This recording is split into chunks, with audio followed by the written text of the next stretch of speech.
Hello, good evening বন্ধুরা। তোমাদের একটা টিপস দেব। যদি তোমার দাদা ভাই মুখ ভাঙাচ্ছে দেখো, বলছি যদি কারোর প্রেশার লো হয় বা শরীর দুর্বল হয় তো মাথা ঘোরে, দুধের দুধের মধ্যে পেন খেজুর দিয়ে ফুটিয়ে খাবে।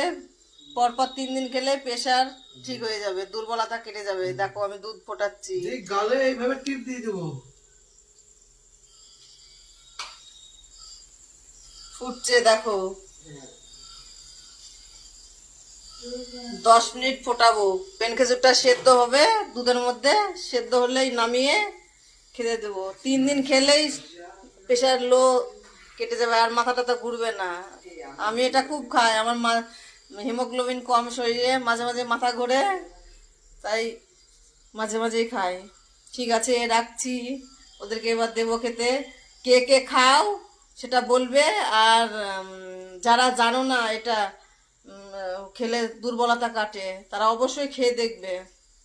পর পর 3 দিন খাবে, গ্যারান্টি দিয়ে বলছি দুর্বলতা কেটে যাবে।